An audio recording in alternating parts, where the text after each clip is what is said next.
એક નાનકડા લીલાછમ ગામમાં પદ્માવંતીમાં રહેતા હતા.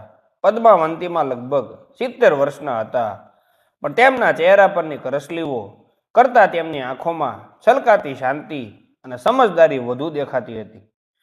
તેઓ ગામના એક મોટા અને સુંદર ઘરમાં રહેતા હતા, જે તેમણે અને તેમના પતિએ વર્ષોની મહેનતથી બનાવ્યું હતું. પદ્માવંતીમાં ને 2 દીકરા હતા, મોટો દીકરો વિવેક અને નાનો દીકરો વિક્રમ. બંને દીકરાઓ ભણેલા ગણેલા અને શહેરમાં સારી નોકરી કરતા હતા. વિવેક તેની પત્ની પ્રીતિ અને 2 બાળકો સાથે વિદેશમાં સ્થાયી થયો હતો. તે ક્યારેક ક્યારેક ફોન પર વાત કરતો અને વર્ષમાં એકાદ વાર ટૂંકા વેકેશન માટે આવતો. વિક્રમ તેની પત્ની મમતા અને એક દીકરા સાથે નજીકના શહેરમાં રહેતો હતો. પદ્માવંતીમાંના પતિના અવસાન પછી વિક્રમે માતાને પોતાની સાથે શહેરમાં લઈ જવાનો આગ્રહ કર્યો, પરંતુ માએ ના પાડી. માનું માનવું હતું કે ગામનું ઘર, તેનો બગીચો અને ગામના લોકો જ તેમનું સાચું સુખ છે. વિક્રમ, તેમણે સ્નેહથી કહ્યું હતું, તમારું શહેરનું ઘર નાનું છે અને મારે ત્યાં આખો દિવસ ટીવી સામે બેસવું પડશે. મારું મોટું આંગણું છે, તુલસીનો ક્યારો છે અને મારા મિત્રો છે. તું બસ મહિનામાં 2 વાર આવીને મારી ખબર કાઢી જા. મારા માટે એ જ બસ છે. વિક્રમે હા પાડી. પરંતુ જેમ જેમ સમય વીતતો ગયો તેમ તેમ વિક્રમનું આવવાનું ઓછું થતું ગયું. પહેલા મહિનામાં 2 વાર આવતો, પછી 1 વાર, અને હવે તો ક્યારેક મહિનાઓ નીકળી જતા. માત્ર ફોન કરીને ખબર પૂછી લેતો. એક દિવસ વિક્રમે ફોન કર્યો અને તેનો અવાજ થોડો ગભરાયેલો હતો. માં, એક વાત કરવી છે, તેણે શરૂઆત કરી. બોલ બેટા, માએ શાંતિથી કહ્યું. માં, તને તો ખબર છે કે શહેરમાં મકાનના ભાવ કેટલા વધી ગયા છે. અમારે હવે મોટું ઘર લેવું છે મારા દીકરાના ભવિષ્ય માટે, પણ ડાઉન પેમેન્ટની મોટી રકમ નથી. મેં અને મમતાએ વિચાર્યું છે કે આપણે આ ગામનું ઘર વેચી દઈએ. માં પદ્માવંતીના કાનમાં આ શબ્દો અથડાયા, જે ઘરમાં તેમણે પોતાનો આખો સંસાર વસાવ્યો હતો, જ્યાં તેમના પતિની યાદો હતી. તે ઘર વેચી દેવાની વાત તેમના હૃદયમાં તીણી પીડા થઈ. જોકે તેમણે પોતાના સ્વરને શાંત રાખ્યો. વેચી દઈએ, પણ પછી તું ક્યાં રહીશ? માએ પૂછ્યું. વિક્રમે ઝડપથી કહ્યું, માં, તું મારી સાથે શહેરમાં રહેજે.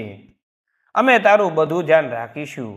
અને વળી, તને ખબર છે, આ ઘરમાં કોઈને કોઈ સમસ્યાઓ ઊભી થતી રહી છે, પરંતુ એકલી રહે છે. માં જાણતા હતા કે આ સમસ્યાઓ પૈસાની હતી, પ્રેમની નહીં.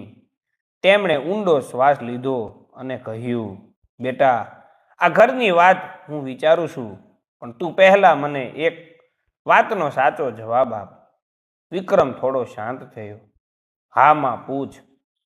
માએ આંખો બંધ કરીને કહ્યું, આ ઘર વેચવાનો નિર્ણય તારો છે કે પછી આ નિર્ણય લેવા પાછળ કોઈ બીજું કારણ છે? અને જો આ નિર્ણય હું નહીં લઉં તો શું તું મારું ધ્યાન નહીં રાખે?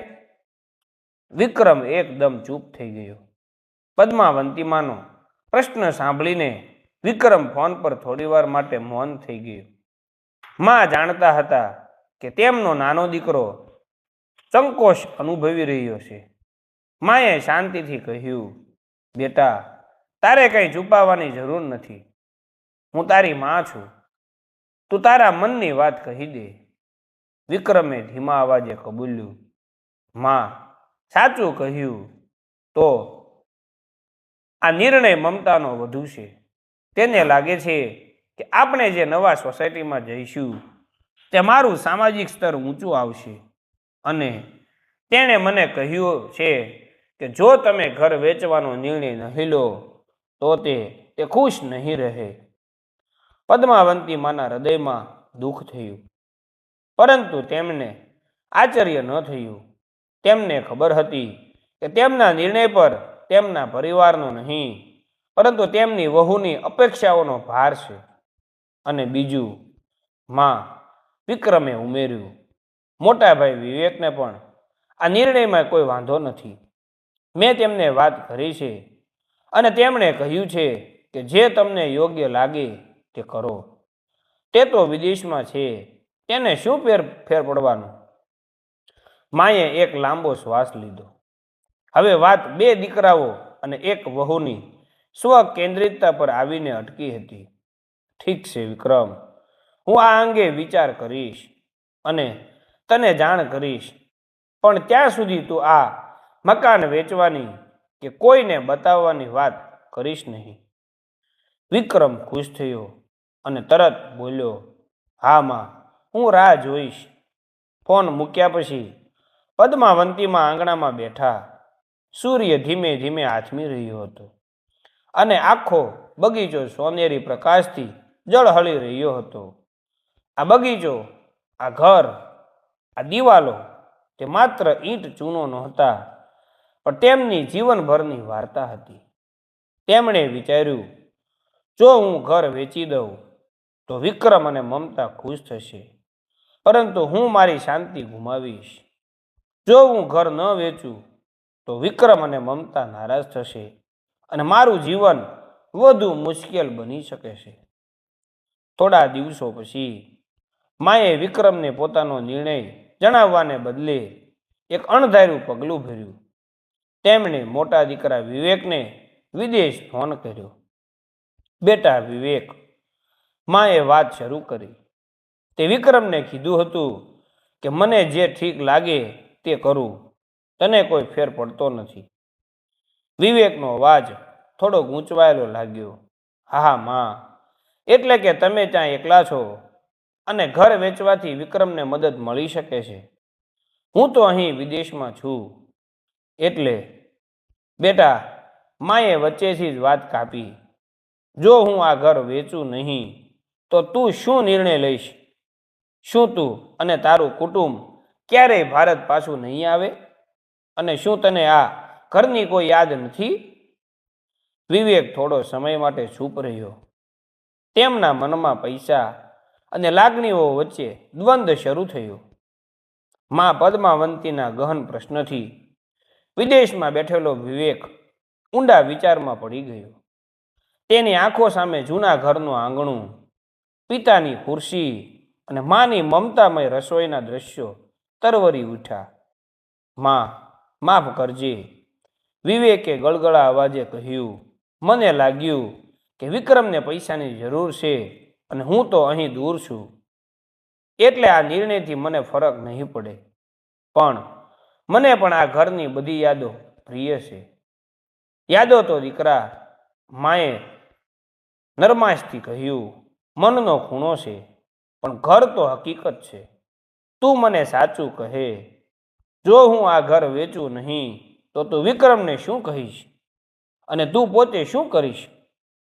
વિવેક અચકાયો. તેણે સ્વીકાર્યું, જો તમે નહીં વેચો તો હું વિક્રમને નાણાકીય મદદ કરીશ, પણ તમે વેચવાનો નિર્ણય લેશો તો મને કોઈ વાંધો નથી. પદ્માવંતીમાં સમજી ગયા કે બંને દીકરાઓ ઘર વેચવા માટે મનમાં તૈયાર હતા. તેમનો પ્રેમ ઘર કરતાં પૈસા તરફ વધુ ઢળતો હતો. તેમણે એક ગહન નિશ્વાસ લીધો અને પોતાના મગજમાં ચાલી રહેલી મોટી યોજનાનો પહેલો પડાવ શરૂ કર્યો. ઠીક છે બેટા વિવેક, મેં નિર્ણય લઈ લીધો છે, હું ઘર વેચીશ, પણ મારી એક શરત છે. વિવેક આશ્ચર્ય પામ્યો. શરત? કેવી શરતમાં? બેટા, આ ઘરની કિંમત લગભગ 80 લાખ રૂપિયા છે, બરાબર? હા માં, લગભગ એટલી જ. સારું, આ મકાન તારા પિતાની અને મારી આખી જિંદગીની મૂડી છે. હું ઈચ્છું છું કે આ પૈસાનો ઉપયોગ હું પોતે કરું. ઘર વેચાયા પછી તારે અને વિક્રમે આ પૈસા લેવા નહીં. આ પૈસા મારા ખાતામાં રહેશે અને હું તેનો ઉપયોગ કેવી રીતે કરવો તે નક્કી કરીશ. વિવેક અને મમતાને આંચકો લાગ્યો. વિક્રમ, તો આ પૈસામાંથી મોટું ઘર ખરીદવાનું સપનું જોતો હતો. પણ માં, આ તો અમારી વારસાગત મિલકત છે, તેમાં અમારો હક છે ને? વિવેકના અવાજમાં અધીરાઈ હતી. માએ સ્પષ્ટતા કરી, વારસાગત મિલકત ત્યારે બને જ્યારે હું નહીં હોઉં. અત્યારે આ મારી મિલકત છે, અને જો તમે બંને મારું ધ્યાન રાખવા તૈયાર હો તો તમને ઘર વેચ્યા વગર પણ તમારો પ્રેમ સાબિત કરવાની તક છે. પણ જો તમને ઘર વેચાય તો જ મારું ધ્યાન રાખવામાં રસ હોય તો પછી મને તમારા પ્રેમની જરૂર નથી. માએ તેમનો નિર્ણય જણાવ્યો. હું ઘર વેચવા તૈયાર છું, પણ પૈસાનો વ્યવહાર હું પોતે કરીશ. જો તમે બંનેને આ મંજૂર હોય તો જ હું આગળ વાત વધારીશ.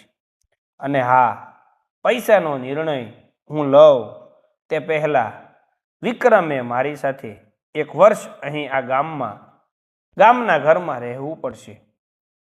વિવેક અચાનક ખૂબ જ ગુસ્સામાં આવી ગયો. 1 વર્ષ? માં, વિક્રમની નોકરીનું શું? અને હું વિદેશથી કેવી રીતે આવીશ? માનો સ્વર અડગ હતો. બેટા, નિર્ણય મારો છે. જો પૈસા જોઈતા હોય તો મારો નિર્ણય સ્વીકારવો પડશે. પદ્માવંતી માની કડક શરત સાંભળીને બંને દીકરાઓ મૂંઝવણમાં મુકાઈ ગયા. ઘરના 80 લાખ રૂપિયાની મોટી રકમ હાથમાંથી જતી રહે તે કોઈને મંજૂર નહોતું. મોટો દીકરો વિવેક તો વિદેશમાં હતો, તેથી તેને માની સંભાળ માટે ગામમાં રહેવું શક્ય નહોતું. પણ તે વિક્રમ પર દબાણ કરી શકે તેમ હતો. વિક્રમે તેની પત્ની મમતા સાથે આ અંગે વાત કરી. મમતા પહેલાં તો ગુસ્સે થઈ ગઈ. આ શું મજાક છે? વૃદ્ધાવસ્થામાં પણ મમ્મીને આપણી સાથે રમતો રમવી છે? 1 વર્ષ ગામડામાં કોણ રહેવા જાય? અને જો ઘર વેચાયું અને પૈસા આપણા હાથમાં ન આવ્યા તો? મમતાનો અવાજ ગુસ્સાથી ધ્રુજી રહ્યો હતો. વિક્રમે સમજાવ્યું, મમતા, 80 લાખની વાત છે, 1 વર્ષની તો વાત છે. એકવાર ઘર વેચાઈ જાય અને પૈસા માના ખાતામાં આવી જાય પછી આપણે ધીમે ધીમે માને મનાવી લઈશું કે આ પૈસા અમારા ભવિષ્ય માટે જરૂરી છે. જો આપણે ના પાડીશું તો માં ક્યારેય ઘર નહીં વેચે. છેવટે પૈસાની લાલચમાં મમતા પણ માની ગઈ. તેણે વિક્રમને કહ્યું કે તે શહેરમાં જ નોકરી ચાલુ રાખશે, જ્યારે વિક્રમ 1 વર્ષ માટે ગામમાં રહેવા જશે. વિક્રમે તેની ઓફિસમાંથી વર્ક ફ્રોમ હોમની સગવડ મેળવી લીધી અને ભારે હૃદયે ગામના ઘર તરફ પ્રયાણ કર્યું. પદ્માવંતી માના ઘરમાં મોટો બદલાવ આવ્યો. વિક્રમનું 1 વર્ષ. શરૂઆતના મહિનાઓમાં વિક્રમ ખૂબ જ બેચેન અને ચીડિયાયેલો રહેતો. તેને ગામડાની શાંતિ અને ધીમી ગતિ પસંદ નહોતી. તે આખો દિવસ પોતાના લેપટોપમાં વ્યસ્ત રહેતો અને સાંજે થાકીને સૂઈ જતો. મા સાથે તેની વાતચીત માત્ર ઔપચારિક હતી. બીજા મહિનામાં એક દિવસ મા અચાનક બીમાર પડ્યા. વિક્રમ શહેરથી દૂર હતો, તેથી તેને જ બધું સંભાળવું પડ્યું. તેણે ગામના વૈદ્યને બોલાવ્યા. રાત્રે જાગીને માની સારવાર કરી. તે રાત્રે જ્યારે મા સૂતા હતા ત્યારે વિક્રમને અહેસાસ થયો કે તેની માતા કેટલી અસહાય છે અને તેણે પોતાના સ્વાર્થમાં તેમને કેટલા અવગણ્યા છે.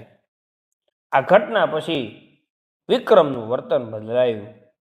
તે સવારે મા સાથે મંદિરે જતો, બપોરે કામ પતાવીને મા સાથે વાતચીત કરતો અને સાંજે બગીચામાં બેસીને ગામની વાતો સાંભળતો.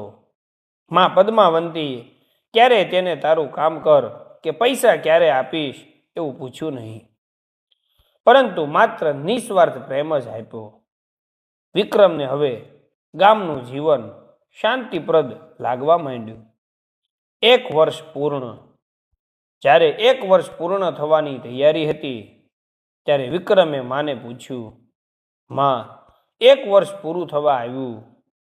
હવે ઘર વેચવાની કાર્યવાહી શરૂ કરીએ? માએ હસીને કહ્યું, હા દીકરા, હવે તે સમય આવી ગયો છે. પદ્માવંતીમાં એ તરત જ બંને દીકરાઓને ગામમાં બોલાવ્યા. વિક્રમ, મમતા, વિવેક અને પ્રીતિ બધા જ હાજર હતા. સવારે બધા બેઠા હતા ત્યારે માએ કહ્યું, મેં ઘર વેચી દીધું છે અને તેના પૈસાનો ઉપયોગ પણ કરી લીધો છે. બધા આશ્ચર્ય પામ્યા. મમતા અને વિવેકની આંખોમાં પૈસા ગુમાવવાનો ડર સ્પષ્ટ દેખાતો હતો. ક્યાં છે પૈસા? અને તમે એનું શું કર્યું માં? વિવેકે લગભગ ચીસ પાડી. પદ્માવંતીમાં હસતા રહ્યા. તેમણે ધીમેથી ઊભા થઈને એક બંધ કબાટ તરફ ઇશારો કર્યો. પદ્માવંતી માના શબ્દોથી રૂમમાં સન્નાટો છવાઈ ગયો. વિવેક, પ્રીતિ, વિક્રમ અને મમતા સૌની નજરમાં મા પર ટકેલી રહી હતી. કબાટમાં શું છે માં? અને આ પૈસા 80 લાખનું શું કર્યું તમે? મમતાએ આખરે બેચેનીમાં પૂછી જ લીધું.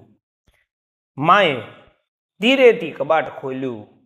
અંદર કાળી પેટીઓ કે રૂપિયાની ગડ્ડીઓ નહોતી. તેના બદલે કબાટમાં માત્ર એક જૂનું ફોટો આલ્બમ, એક પુસ્તકોનો ઢગલો અને એક નોટબુક હતી. માં પદ્માવંતીએ હસતા હસતા કહ્યું, મેં કહ્યું કે મેં ઘર વેચી દીધું અને પૈસાનો ઉપયોગ કરી લીધો.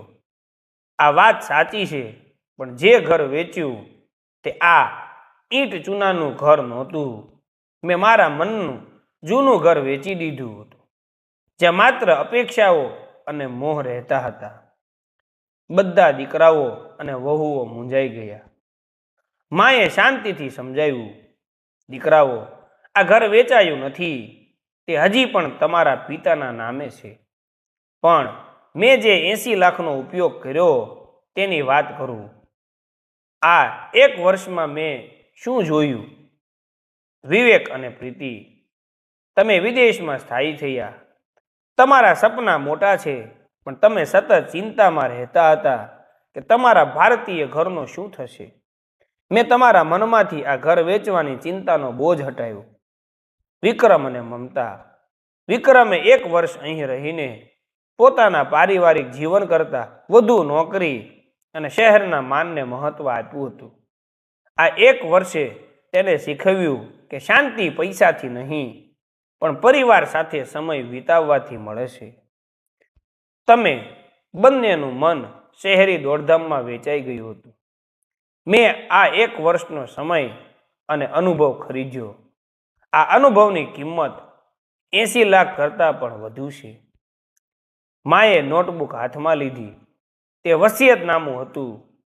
ઘર વેચવાનો મારો નિર્ણય બદલાઈ ગયો છે, કારણ કે મારો પ્રેમનો વારસો હજી પૂર્ણ થયો નથી. આ ઘર નહીં વેચાય. જ્યાં સુધી હું જીવું છું ત્યાં સુધી હું અહીં જ રહીશ. અને મારા ગયા પછી આ ઘર મંદિર બની જશે, જે આ ગામના ગરીબ અને જરૂરિયાતમંદ બાળકો માટે શાળા અને વાંચનાલય બનશે. બધાને આંચકો લાગ્યો. માએ આગળ કહ્યું, તમે બંને મારા દીકરાઓ છો અને તમને તમારા પિતાની સંપત્તિ પર હક છે.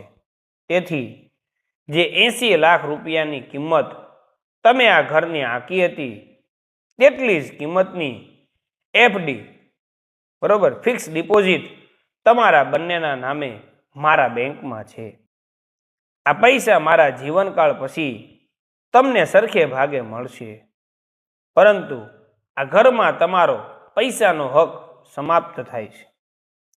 માએ વિક્રમ તરફ જોયું અને કહ્યું, વિક્રમ, તારું 1 વર્ષ અહીં રહેવાનું પૂર્ણ થયું. તું તારી નોકરી અને શહેરમાં પાછો જઈ શકે છે, પરંતુ હું આશા રાખું છું કે તે જે શાંતિ અહીં મેળવી છે તે તું ભૂલીશ નહીં.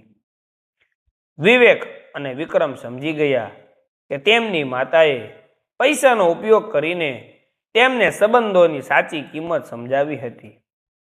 તેમને શરમ આવી તેમણે માફી માંગી અને માને વચન આપ્યું કે હવે તેઓ માત્ર પૈસા માટે નહીં પણ માત્ર પ્રેમ ખાતર તેમને મળવા આવતા રહેશે. પદ્માવંતી માના ચહેરા પર ગહન સંતોષ હતો. તેમણે પોતાની બુદ્ધિ અને પ્રેમથી એક એવો નિર્ણય લીધો કે જેણે તેમના બાળકોને સારી સંપત્તિ એટલે કે પૈસા અને સૌથી મૂલ્યવાન સંપત્તિ માનવતા અને પ્રેમ બંનેનો વારસો આપ્યો. તો આવી જ મિત્રો સરસ મજાની સ્ટોરી જોવા માટે અમારી ચેનલને લાઇક, સબસ્ક્રાઇબ, શેર